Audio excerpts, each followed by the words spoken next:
everybody. Thank you for joining us again today. Hope everybody's day is going great. So in a moment, John Quarstein will be speaking about Fort Fisher and the fall of that fort. But just a couple of little housekeeping things. First of all, I want to let you all know our next program will be on July 10th at 12 p.m. Eastern Standard, of course. And that is going to be about the Battle of the Passes, the first ironclad strikes, which will be pretty cool. Second thing is we'll be doing our normal Q&A thing at the end, so feel free to go ahead and put your questions in the comments, and we'll answer them as best as we can. And then lastly, if you could just like, subscribe, share, that really does help us out and keeps this thing growing. So with all of that, I'll kick it over to John. Good day. Of course, I'm John Quarstein, Director Emeritus of the USS Monitor Center at the Mariners Museum and Park, and I'm here to tell you the fascinating story of the capture of Fort Fisher. Actually, there are two attempts. And Fort Fisher had been a target for the Federals ever since late in 1862. You see, the main Atlantic ports for the Confederacy would be Savannah, Charleston, and then Wilmington. Charleston gets fairly well blockaded. Savannah, with the fall of Fort Pulaski, is definitely blockaded. Other smaller ports like Georgetown are pretty effectively closed. So then it is Fort Fisher that becomes key because it defends this great port known as Wilmington, North Carolina. And Wilmington, North Carolina is going to be the blockade runners' haven, so to speak, because there are two entrances into the Cape Fear River, the old inlet and the new inlet. I think I did a program a couple of weeks ago that explained all the fortifications, but the key fort is, of course, Fort Fisher. And Fort Fisher is the largest earthen fortification in the world. Now, I have to tell you that Samuel P. Lee, our Rear Admiral, who is commander of the North Atlantic Blockading Squadron, actually talks with Gideon Welles about organizing and monitor attack against Fort Fisher and in early 1863. So that's why the Monitor is going down south to Beaufort, North Carolina, to be part of that attack. The big trouble is that the drafts of all these monitors means they can't get into the new inlet or old inlet, so that plan kind of falls away. And so Wilmington is kind of forgotten until we recognize that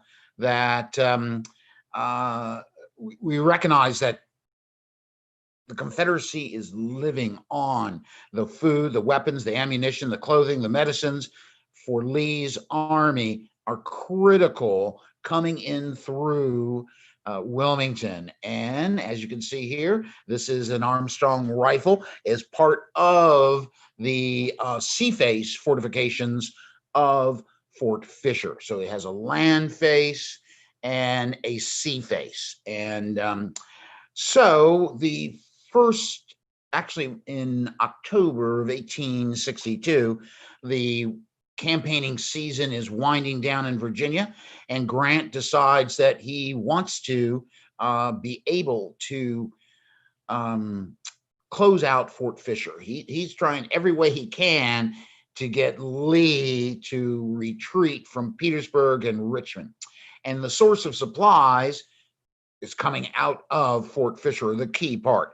So what's going to happen is if he knows, Grant, if Wilmington's captured, Lee will have to retreat. So this Fort Fisher, and you can see here Armstrong rifle. So you can see the land face up here, and that's where the main Union attack is going to come. The naval attack is going to come against the northeast bastion right there. So you can well imagine this is a complex system of fortifications that was built between 1862 through 1864. They're still working on it when this attack is going to come. Now, Grant selects Jeffrey Wessels' division, which is part of the Army of the James, to participate in this joint operation, a combined operation against Fort Fisher. So we're going to have a division of soldiers as well as 57 Union warships that are going to converge on Fort Fisher. Now, Fort Fisher, of course, was built by this man, William Lamb, who actually works under the direction of Major General Whiting. And Whiting is, of course, graduates first in his class. He's an engineer. So he is really pretty good. Now, the big thing is that when Grant picks Jeffrey Wessels to command this expedition, because it's part of the Army of the James, because Butler's also commander of the Union Department of Virginia and North Carolina, Butler says, I'm going to take command of this expedition. And so he kind of forces his way in. Grant decides that, he really can't stop him. But Butler will actually have a whole division of men. Now, you know all about Benjamin Butler, but Butler, of course, is an unscrupulous lawyer, shyster or slick politician from Lowell, Massachusetts. He actually was a militia general in 1861. And as a result of that, he will be able to take the 1st Brigade of Massachusetts troops down to try to open the way through Baltimore to Washington, D.C. And Maryland's teetering on leaving the Union, and that causes the April 19, 1861 Baltimore riot, and with the 6th Massachusetts. Butler himself will go to Perryville at the top of the bay and then takes a steamer down to Annapolis, comes into Annapolis, and he occupies the capital of Maryland. He then will eventually occupy Baltimore, force the General Assembly of Maryland to meet in Frederick, Maryland. Not many slave owners can get there, and so Maryland will retain its membership in the Union. So Butler is a brilliant politician. He actually came up with what we know as the contraband of war decision. After he has occupied Maryland and kept it in the Union, captured Baltimore, etc., he then gets assigned to Fort Monroe, where there 3 slaves will come into Union lines. They are Shepard Mallory, Frank Townsend, and Fred Butler, and they will come onto, or Baker, excuse me, not Butler. They'll come on to Fort Monroe. Butler will proclaim them to be contraband of war, and so as a result of that, he will become, there he is, he's corpulent, bald, he has a lazy eye, many people call him cross-eyed, and my favorite story about him is he's in this one court case in 1859, defending some ne'er-do-well criminal, and he's leaning on the jury rail, pleading to find his client innocent, when the judge calls him down and says, Counselor Butler, how dare you stare down and intimidate the jury in that fashion? Butler quickly turns around, cocks his head, and says, Your Honor, you cannot tell which way I am looking. So, Butler uses his legal strength to create the contraband of war decision, leads to the Confiscation Act of April 1861. In other words, because Virginia has left the Union, the constitutional obligations of Butler to Virginia are null and void, so no more Fugitive Slave Act, and that since the Virginians considered these slaves, bondsmen, as chattel property, that therefore, they could seize that property because Virginia was in a state of war with the Union. So anyway, so Butler comes up with this concept known as, so now he's part with David Dixon Porter, The two don't get along, but nevertheless, David Dixon Porter or Butler comes up with this concept of what is known as the powder boat scheme. Now, the powder boat scheme is all based on the explosion 9 August 1864 at City Point, this huge supply base supplying the Union Army, and they set a time bomb basically, and it blows up an ammunition barge, which blows up another barge next to it, knocks down buildings. It is a tremendous, it killed and wounded 184 people. So Butler thinks that he can use this idea of a powder boat, and that he can use it to actually knock down the fortifications of Fort Fisher. We'll get more into that in just a moment. However, Porter will assemble his fleet on December 10th, 1864 in Hampton Roads. A harsh winter storm is going to delay them from leaving. So basically, the Butler's transports arrive before Porter's ships arrive. And when Porter's ships arrive, they immediately then Butler's transports have to go back to Beaufort because of the bad weather. So there's all this confusion. And while Butler's gone, good old David Dixon Porter is going to consider how to use the powder boat. Now, this is the powder boat right here. Many people call it a decrepit old steamer, but actually, I have to tell you that it was built in 1860 in Wilmington, Delaware by Harlan and Hollingsworth Yard. It's a screw iron-hulled steamer, and it was armed with 5 cannons. It actually its first action was the capture of Chincoteague, Virginia, in October 14th, 1861.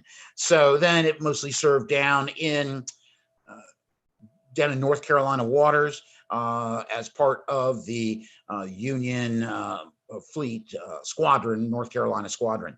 So the powder boat, you can see right here, what they do is they try to make it look like a blockade runner. That's why they put the extra cabins in. They will actually fill it full of, oh my gosh, 21 tons of dynamite or gunpowder, basically. And the commander of the Louisiana is going to be Alexander Rhine, who was formerly commander of the Keokuk, which sank after the attack on Charleston in April of 1863. He is got some volunteers. And so what's going to happen is that the bomb ship, as we'll call it, is going to, it's got 215 tons of gunpowder inside of it. So Porter will then order Rhine to bring that ship as close to the walls of Fort Fisher as he can. Meanwhile, Porter takes his ships out to sea because they're afraid of the explosion might damage his ships. So they run the ship aground, probably 250 yards off of Fort Fisher, and they will light the fuse, but they also start a little fire in the cabin made of pine knots. Well, actually, the fuse doesn't work, and the fire will reach to the gunpowder, and there will be a rumbling explosion, right? That really was more like a sulfurous cloud rising up into the air and drifting back over the Union fleet. Well, I have to tell you that the powder was not was malfunctioned, and so as a result of that, the bomb ship will be a huge failure. Now, that failure is going to, just think of this mighty flame lighting up the sky, and the Confederates in Fort Fisher barely take notice of it. They thought it was a blockade runner blowing itself up rather than be captured by the Federal fleet, and did no damage whatsoever to Fort Fisher. And so what will happen is that This is the on the 24th of December, the early morning of the 24th of December. Butler comes back with his troops later that day on Christmas Eve. And meanwhile, Lee has sent Robert Hoke's 6,000-man division from the Petersburg lines down to Wilmington and thence to actually outside of Fort Fisher. It's where Carolina Beach would be today. And he builds a defensive line there called Sugarloaf Line. And so so there's a narrow area for the Federals to land. Actually, Adelbert Ames will be in command of the division that lands.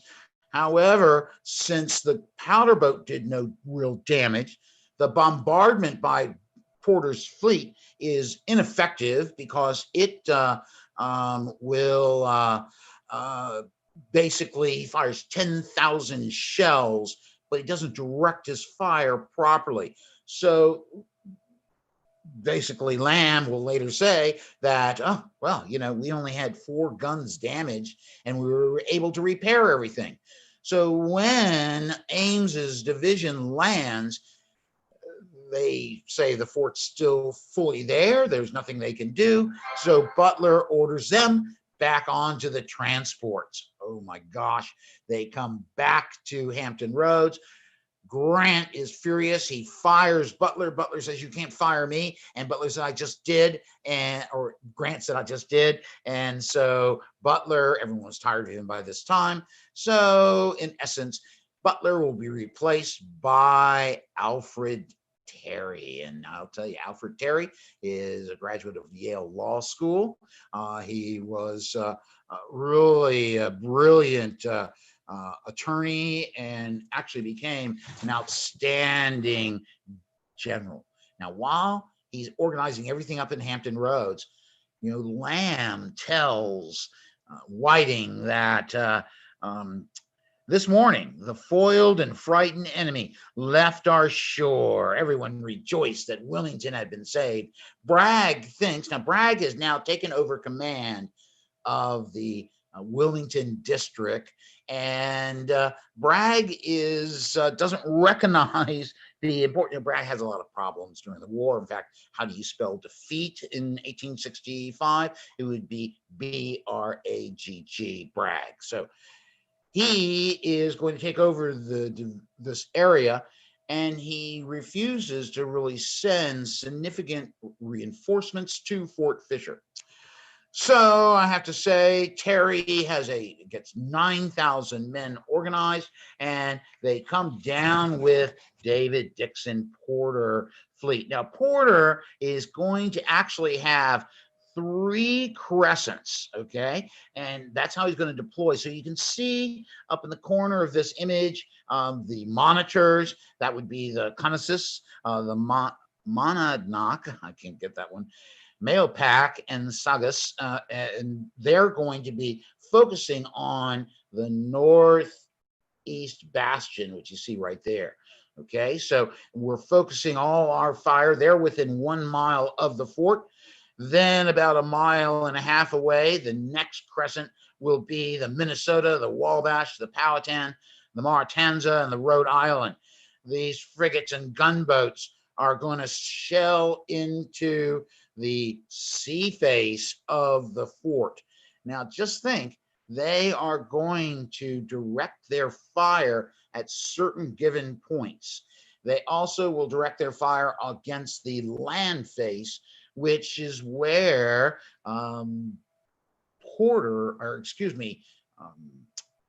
Terry is going to have to land. Now, he has 2 divisions.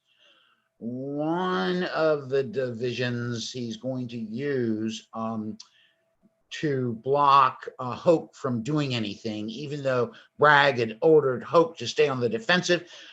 Terry is unsure, doesn't want to be attacked in the rear. So as a result of that, they will send Brigadier General Charles Payne's brigade that include 3 what are called U.S. colored troops, USCTs, to participate in the battle by fending off Hoke's division.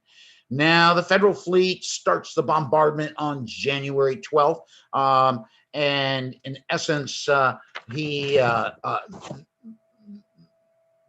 will say that the bombardment created so much havoc within the fort. The Navy continued its ceaseless torment, wrote Lamb.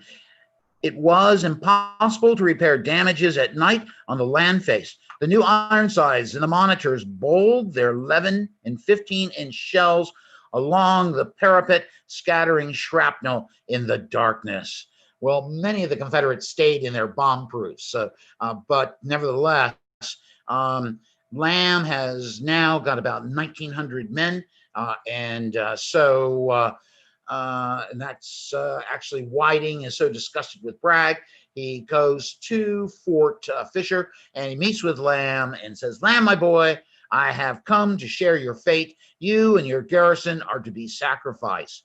"Don't say so, General," Lamb replied. "We shall surely whip them again." Well, the big thing is that this is not going to happen the way that Lamb is hopeful, because number one, we've got Terry's has 3 brigades that are lined up on this road that we call it River Road that leads to the entrance to the fortification.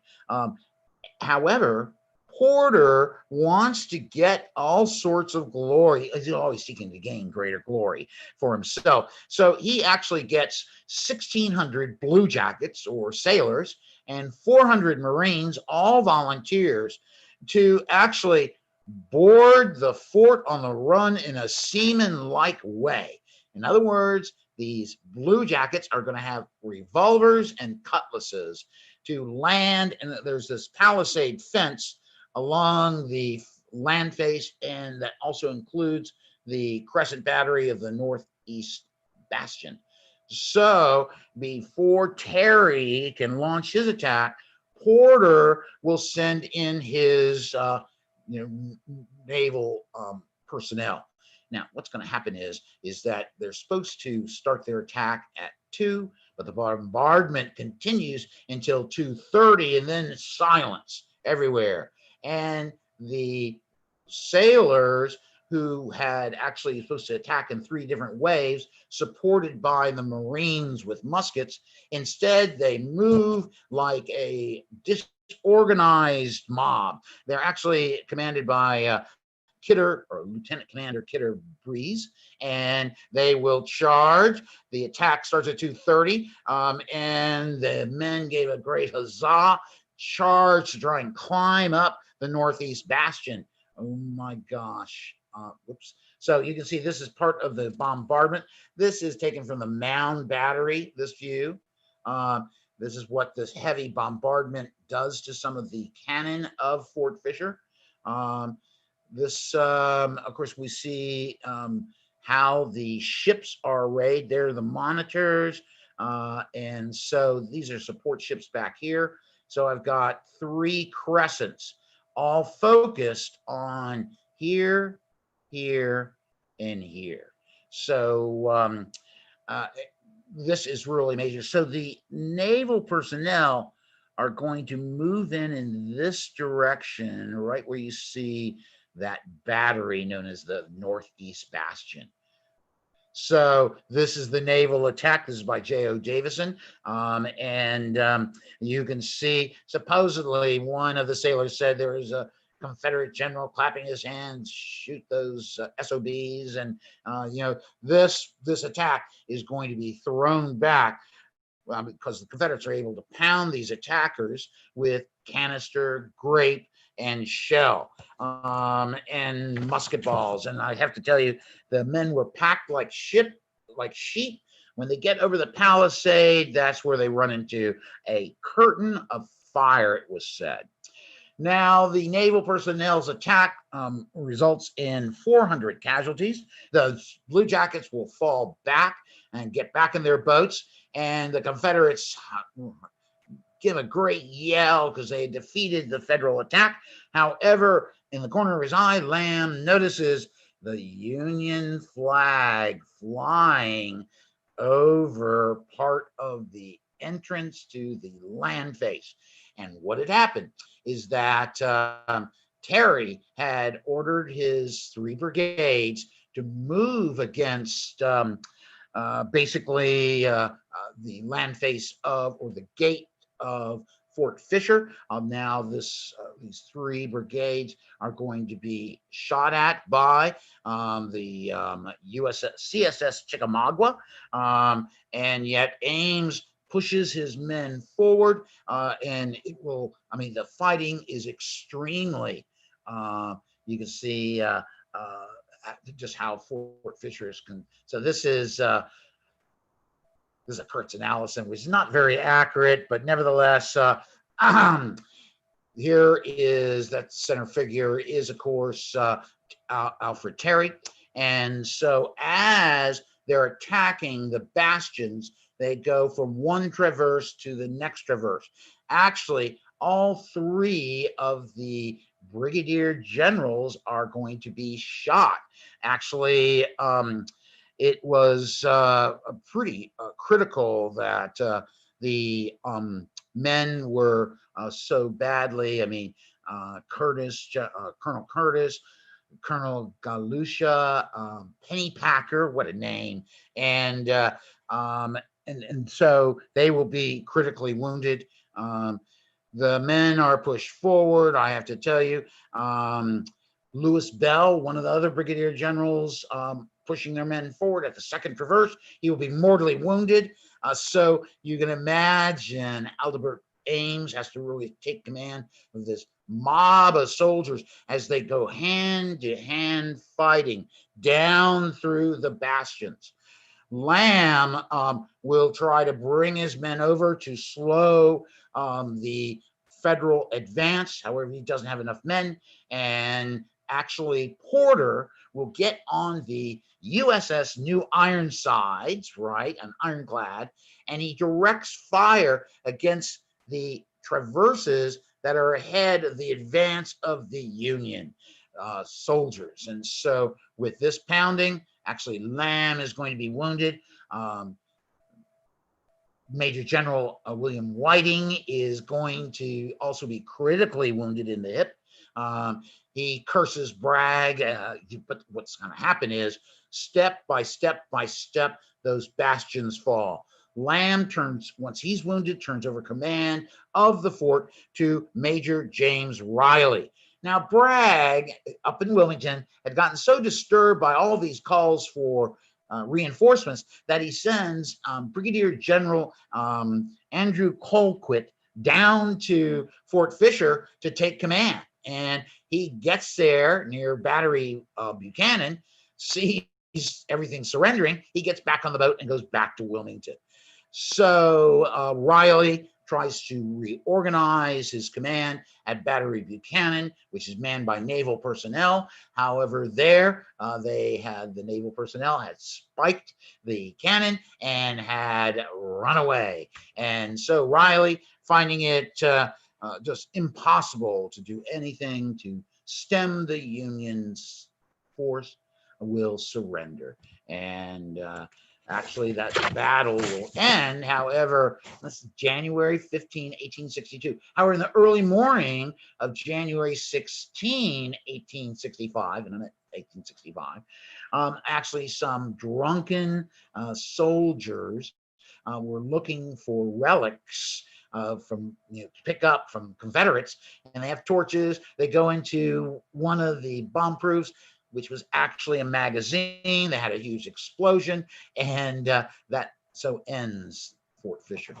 What does the fall of Fort Fisher mean to us today? Well, I have to tell you that it means that this man, Bragg, has made a huge error of judgment in command. Instead of utilizing Hoke's division to put pressure on the rear of the Union soldiers advancing against the land face of Fort Fisher, he doesn't allow Hoke to do that. Neither does he send reinforcements from Wilmington. He's more concerned about defending Wilmington. What he doesn't perceive is that Wilmington didn't mean anything unless it was defended by Fort Fisher. Fort Fisher was the key. When Robert Edward Lee, commander of the Army of Northern Virginia, learns of the fall of Fort Fisher, he will exclaim, "All now is lost. We will soon have to abandon Richmond." And of course, because that source of supplies had ended, it was the last outlet to the world. And the fall of Fort Fisher closed the door on the Confederacy and led to its defeat in April of 1865, the surrender at Appomattox, which was the beginning of a series of surrenders. But nevertheless, Fort Fisher, the Confederate Gibraltar, will be exactly that, a huge fortification, well designed, but poorly supported by Braxton Bragg and the desires of Albert Ames, Alfred Terry, and David Dixon Porter all combined to see the end of end of Fort Fisher. So anyway, I think I did my duty with 31 minutes. So I'm real proud of myself getting all that done in that time. So if you have any questions, you can send them on to Tim. Do we have any, Tim? Yeah. So let's hear. One question is, what happened to Lamb? Lamb will be taken up to Fort Warren. He will survive his wound. Actually, he will be in the Confederate hospital, which is now run by the Union at Fort Fisher. Right next to him is Samuel Curtis, who is one of the brigade commanders that also gets wounded, just like Lamb was. And so they become friends. And in the post-war era, Lamb would introduce Curtis, "This is my enemy, but also my friend." And so Lamb goes to Fort Warren in Boston Harbor, and he will recover from his wound. Whiting, however, will not recover from his wound. He writes a scathing report about Bragg's role in the fall of Fort Fisher, and will die from his wound. So that's what happened to those guys. All right, great. So one question that I had is, did the U.S. Navy think that the powder boat would drift further toward the port, or did they purposely beach it on a sandbar? Well, they did not have benefit of understanding the shoal water there. The Confederates, had a lantern on the pulpit battery, and that guided the blockaders in. But there was a certain channel they would have to take. So Louisiana, Alexander Rhine, does not know that channel. So some people think the Louisiana was actually run aground even farther out than what was reported by Rhine. He thinks he's 250 yards off of the fort. And when you base that on the explosion at City Point, you then recognize that, well, had the powder been effective, it could have damaged the fort to some extent, but it was a harebrained scheme, and we have to thank Butler for that. So what's next? All right, here's one. How did the fighting at Battery Buchanan progress? How long did the CSMC hold out? Not long at all. Major Riley tries to rally all the men. The gun crews had spiked their guns and run away, and had gotten in a boat and gone up to Wilmington, so they ran away basically. With the spiked guns, there was no way you could have an effective defense of Battery Buchanan. And so as a result of that, Riley will surrender. Okay, great. So it looks like we've got one last one. It's not really a question, but it came up in the chat, and I thought it was kind of funny. So somebody said that you've talked about the South making chamber pots with the image of Butler inside. Is that true? That's very true. No matter, the blockade, running the blockade, a ship owner a ship captain, could pay off the price of his ship with one successful cruise in and out of Wilmington. All the sailors, officers, they'd all buy certain trinkets, so they would sell them at a huge profit in Wilmington, ladies' bonnets and so forth. Well, Butler, because not just because of the contraband of war decision, which is really the first steps to making the Civil War a war not between the states, but a war to end slavery. It really takes what he does in New Orleans. And in New Orleans, some ladies, like on Royal Street or Bourbon Street, they're on their balconies, they dump their nightjar or chamber pot into the streets, but they make sure that Union personnel were walking underneath, so they get, all that stuff on them. So some smarty in England, that's why they call Butler the Beast. He's also called Silver Spoons or Spoons Butler. But excuse me. So what's going to happen is that they put his likeness on the bottom of the chamber pot. At Tredegar, the American Civil War Museum in Tredegar actually has an original chamber pot. They actually reproduced them back in the early 70s. It was, I don't know why I didn't buy one, because I'd be sitting here with it right now. So, but yeah, it's a true story, and they really are out there and really exist. So anyway, so Fort Fisher is a powerful story, and with the closing of the chamber pot of Butler, it just takes a dedicated officer like Terry to take advantage of the failed naval attack, land attack, to then allow Terry's troops to force their way through the land face and up to the northeastern bastion. So there you go. I get long-winded sometimes, don't I? That's okay. That's what we're here for. So yeah, that appears to be all the questions. Okay, good.